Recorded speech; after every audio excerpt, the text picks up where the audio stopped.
Welcome back to the Jameson Files. I'm your host, Carrie Weber, and it's always so great to have our Jameson Files community joining in wherever you're viewing the podcast. You may be watching us on YouTube or on Facebook, or you may also be listening to us through iTunes or Google Play, whatever you do.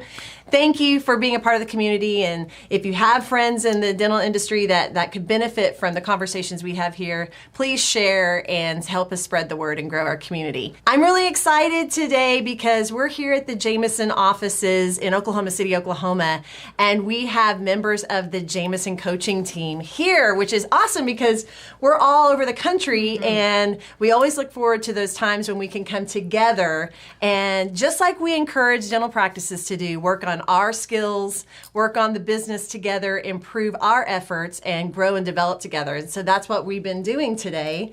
And so in this episode, I have two members of the Jameson coaching team, Brenda Wittenbauer and Suzanne Wardell, both of which are business advisors for Jameson and have your own incredible history in dentistry.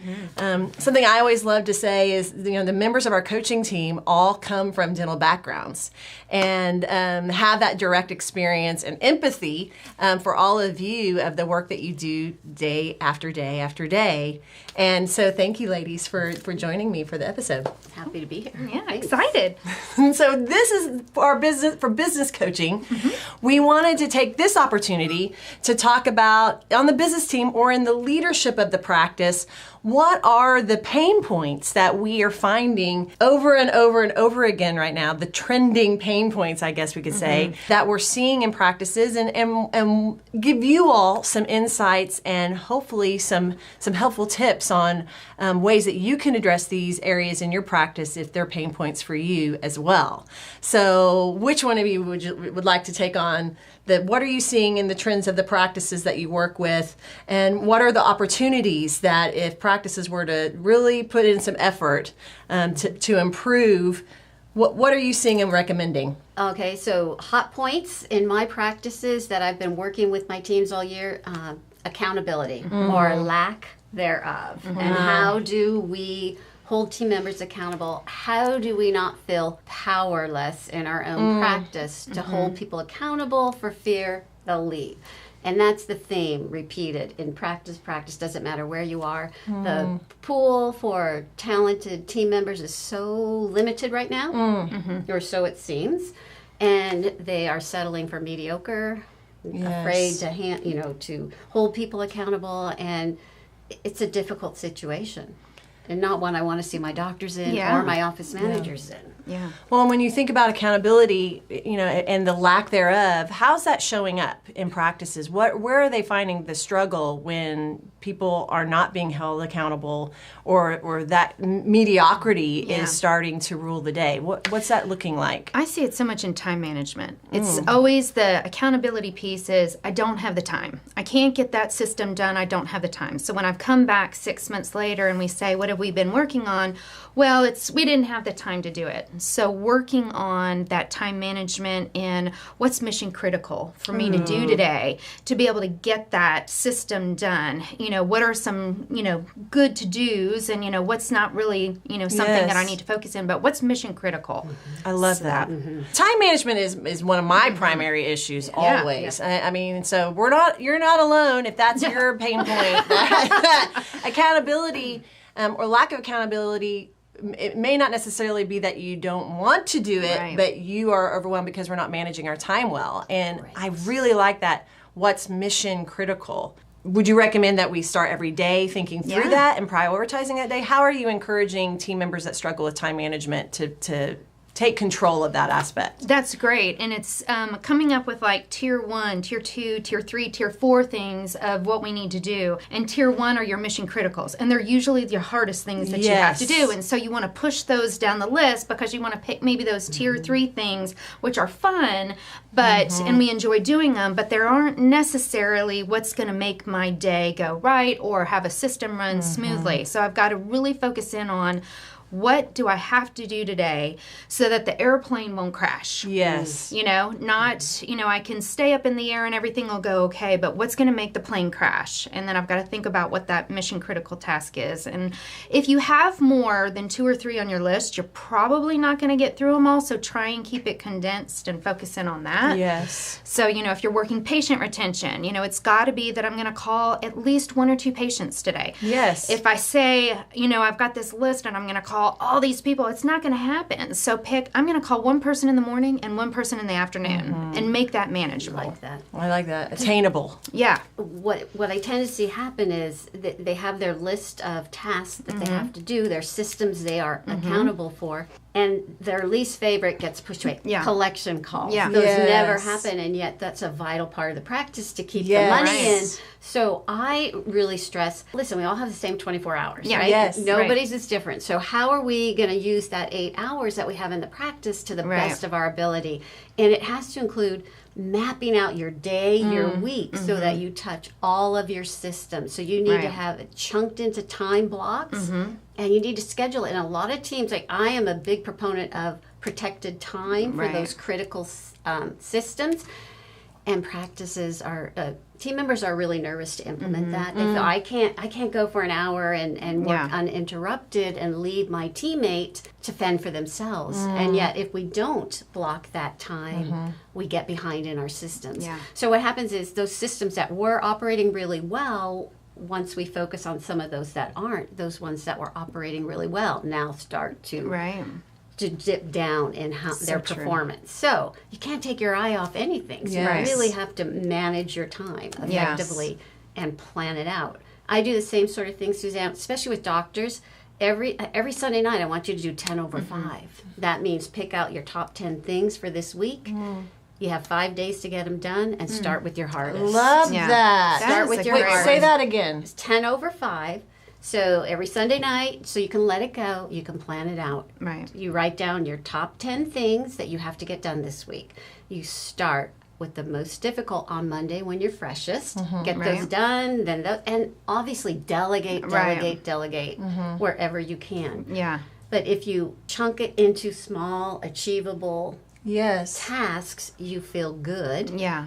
You don't feel like, oh, I'm never going to get through this. Yeah. I mean, both of you, the just pick 2, do 2 Yeah. calls. I mean, it Yes. doesn't have to be Yeah. that you're calling the whole list. You know, Right. pick Yes. 2 Yeah. because you're making progress. You know, Right. when we were meeting earlier today together as a group, we talked about progress over perfection.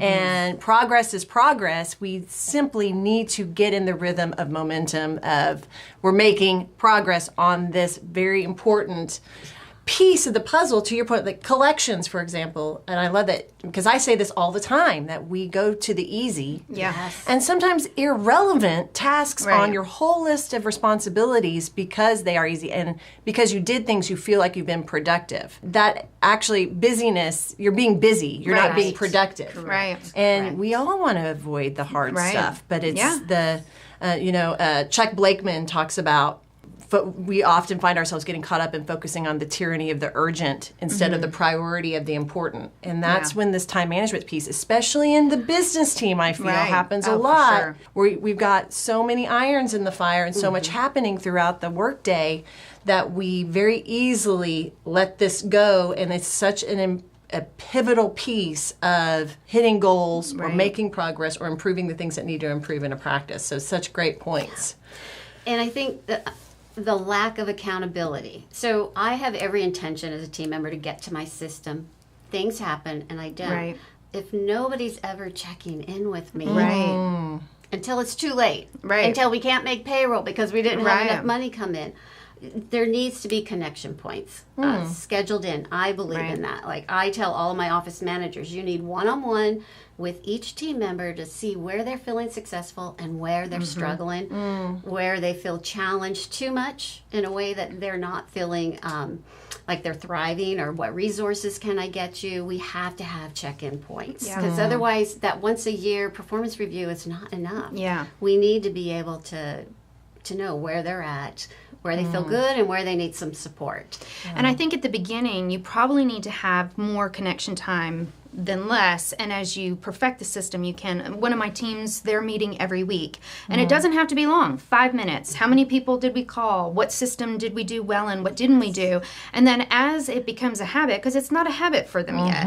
And so once the habit's developed, we can maybe drop those meetings down to once a month or, once, it doesn't have to be as much. But in the beginning, I think it's crucial that they're touching base frequently. Yes. It's important to think about long game because for anybody in any type of business, when you're trying to insert something, a new habit or improve something, doing anything differently than what has been the established habit to this point, you have to have that, James Clear, Atomic Habits. You have to have these cues to remind you, cues and rewards and that kind of guidance to remind you until it becomes that habit. Right. And building that discipline. And I think that's important, that check-in time. Yeah. And implementation of anything new is always a little bit more labor intensive in the beginning. Right. And then, but if you're thinking long term, if you're thinking to the vision, you know that this work will reduce. I think that's such a perfect example of your connection time. Like it may be more often now until we really start to see that become a habit and then it becomes easier along the way. I thought that was so great. A natural outcome of these connections is even like we think high achievers don't need a lot of attention. High achievers do. They still need to be able to celebrate their successes, to know that I'm doing my part to contribute. They can work independently, but they still need that feedback. And so that's an important outcome of these connections is that support, that feedback. Yes. How do I know if I'm doing well if nobody's really told me? Right. Yeah. Until someone tells me otherwise, I guess I'm doing great. Yeah. What if you're not? Yeah. We have frustrated leadership and nobody really set the standards and held us accountable to it to know. Yeah. I think I ask that question almost all my time when I have somebody who's frustrated about a system. I'm like, well, do they know that that's how you feel? Yes. And the question will be, well, no, we haven't really talked about it. We've got a meeting set up in a month. I'm like, a month's too late. Why are you waiting that long? Let's talk about it now and address it while it's a problem. Yeah. I mean, so much of what we're talking about is such big pieces in terms of leadership and execution for office managers, but also for you doctors. When I was just thinking about the time management piece, kind of taking us back there, and the mission critical pieces.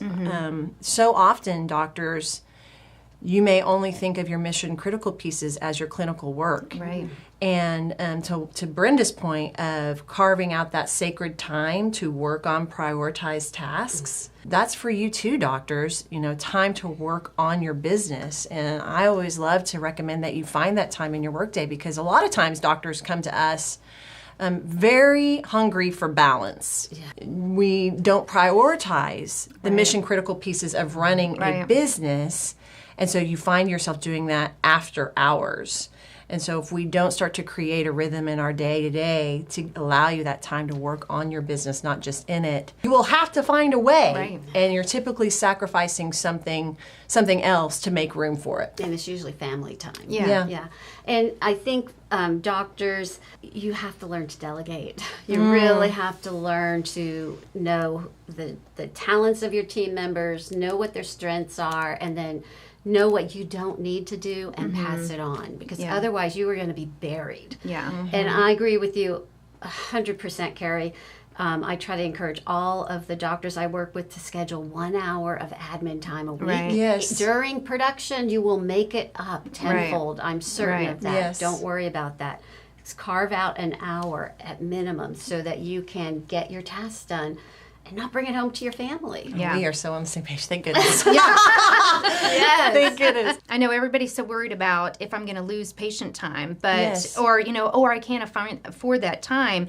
I'm like, you can't not afford to have that time. Correct. You're going to lose more in the long run than you are as if you set that time aside. I think that's the huge part. Yeah. You said a big word, delegation. I think our theme is angling towards our office managers and doctors, just kind of naturally angling that way based upon accountability and time management and delegation. What are the recommendations if I'm a team leader and I'm holding a lot of responsibilities to my chest and I need to delegate to become more effective for the practice? What do I do? I always use that exercise of look at what's on your plate. What are all the things that are on your plate, and what can you take off, and choose what's on that person's plate. Are we able to redistribute to somebody else's plate so it's more of an even load? So it's looking at what your job responsibilities is, and it realistic. Can you get that done in the time that you're in there? If you can't, then obviously your plate isn't distributed evenly. Yeah, I love that. I do the same thing. When a plate is full and we keep adding to it, Yeah. it's Yes. falling off. And then what's falling off? Where's Yeah. it going? Yes. And nobody's there to pick it up. Yeah. So we have to put something on somebody else's plate. Yeah. And for when I work with doctors, I really want them to think about, do I really need to do this? Do you really need to Right. pay your bills? Do you really need to call in payroll? Like, Yeah. can somebody else on the team do it? Can an outside source do that for you?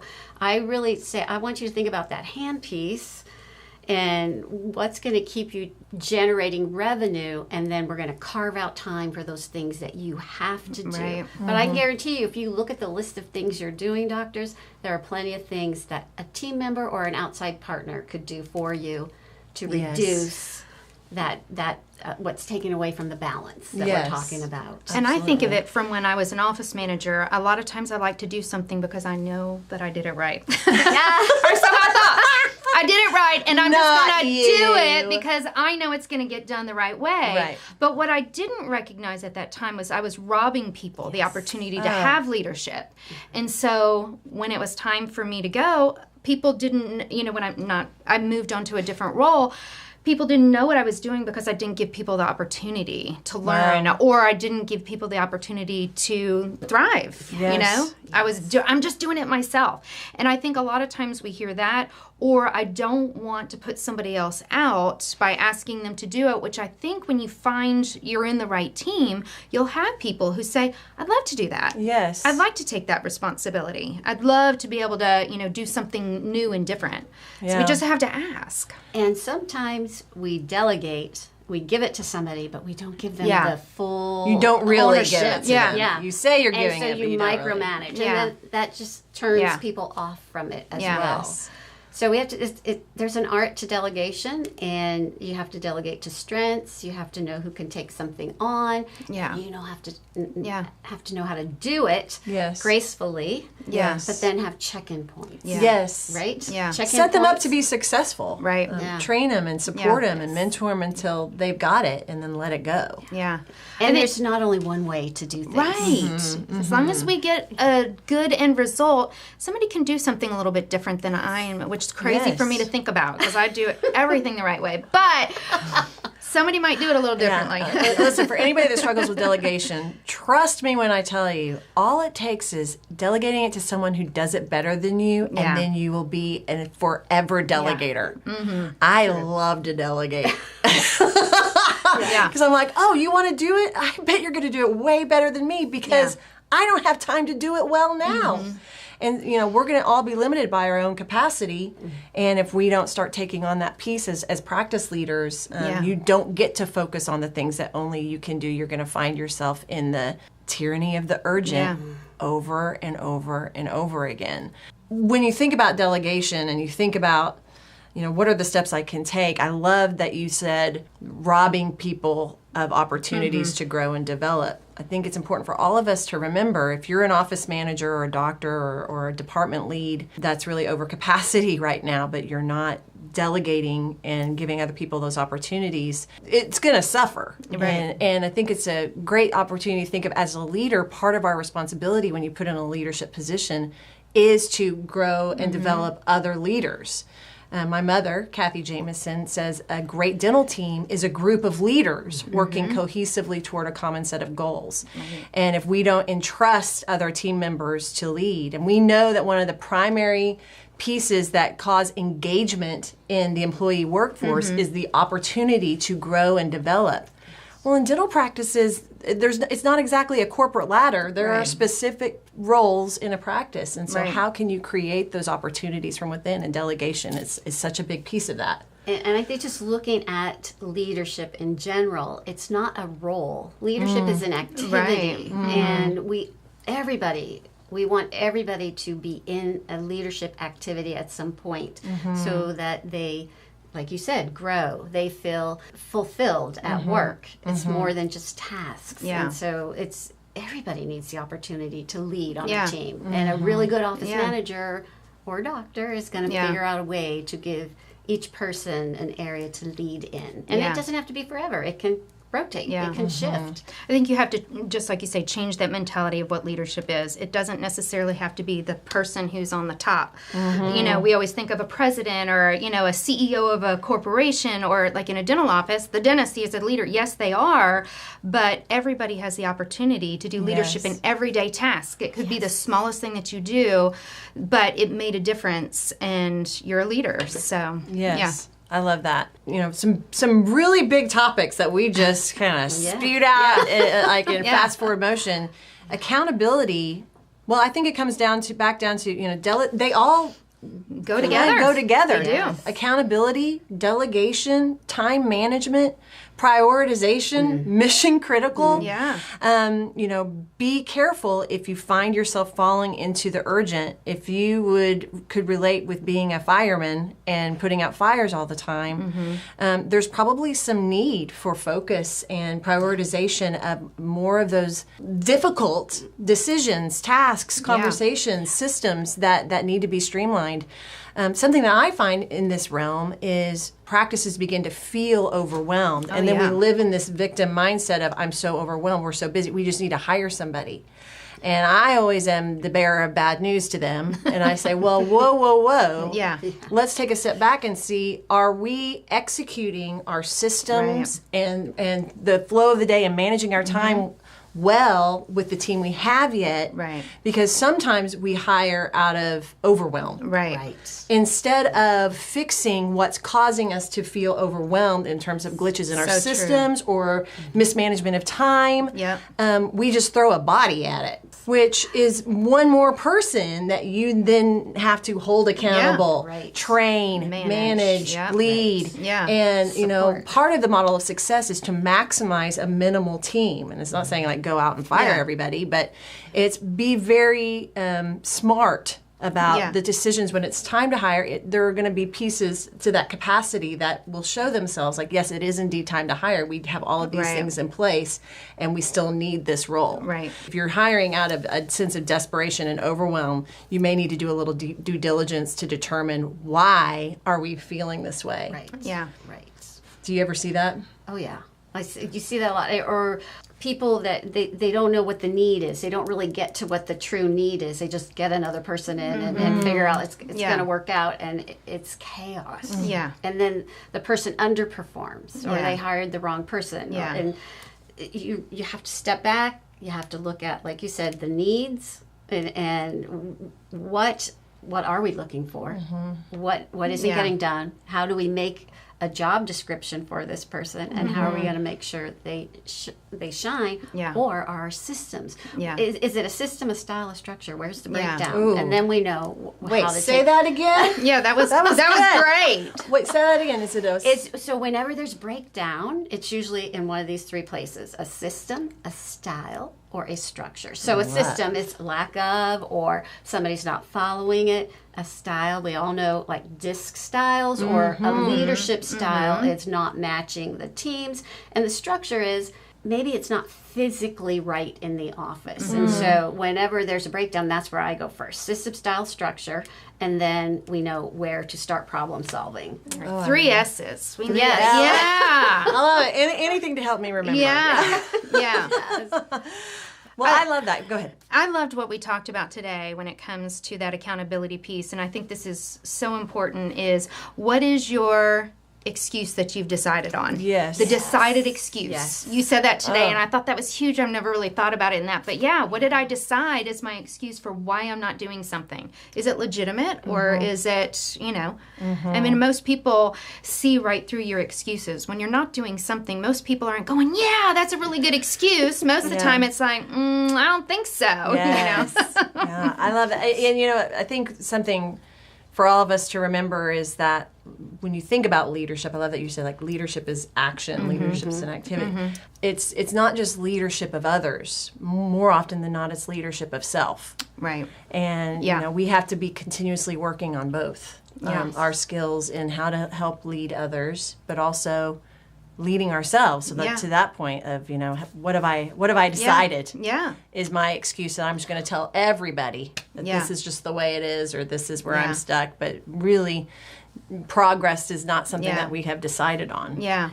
I love when we do accountability partners. And so at the beginning of the year, we decide what our goals are, what we want to accomplish, and then we have an accountability partner. And we should be checking in every month. Go for a cup of coffee and say, okay, these were what my goals were. This is what I want to accomplish. Are we there? Are we not there? And I can say, hey, Brenda, you told me you wanted to do this. Where are you? You're not. What's your decided excuse for that, you know? And so it's different when you have somebody to talk it through. When I'm by myself, I can do a whole lot of pumping myself up as to one thing. But when I have to answer to somebody else, it's a lot different. Absolutely. So it's where we're going to set our intention, right? So that's an activity that I like to do with all of my teams at the beginning of the year. What's important to you this year? What do you want to accomplish? What are you going to intentionally put energy into so that you can make a shift? And that's personal and professional. So I have this little bracelet, thanks to one of my office managers where we set intentions with, and she got one for each of us. I'm still wearing last year's because I didn't fully meet my intention. I haven't taken it off yet. However, I think that's really helpful for teams. Instead it's a cue. Yes, it's a visual. And I'm like, okay, I better get up and do a few more steps because I'm not hitting it. Instead of setting resolutions or what have you, where are we going to set our intention this year? What are we going to focus on? Let's make fun ways to change. It's all about change. And not too many people embrace change. We all more so tend to resist it or reject it. Or we'll try it for just a little bit amount of time until it hasn't been super easy, and rather than push through it, we're like, okay, now I'm going to quit. So things have got to get hard before they get better. So it's okay. Feel uncomfortable. Most people don't want to feel uncomfortable. Feel uncomfortable. But that's where your accountability partner comes in handy, because I can talk to you about my discomfort and you can help me see my way through it.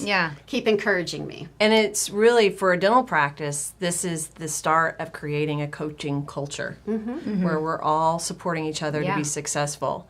And so, you know, a lot in this, you know, when you're thinking about accountability, delegation, time management, and having that kind of creating that kind of culture where we're setting each other up to continuously develop and be coachable, and also not just be committed to leading others, but leading yourself. Something I tell teams a lot is fulfillment in a dental practice is the combination of a personal commitment to excellence and a team commitment to excellence. You can't find the fulfillment if we don't have both. And so, ladies, that was good stuff. That was great. Excellent. Good stuff. So amazingly lucky to work with these incredibly talented people, going out and working with practices across the country. And so reach out, jmsn.com, if you want to learn more about what it looks like to have that type of support in your practice. But in the meantime, what's mission critical for you? And let's start prioritizing the important things first. Thanks for being with us, and we'll see you next time. Thank you for joining us on this episode of the Jameson Files. Visit us online at jmsn.com. You can subscribe to this podcast on iTunes, Google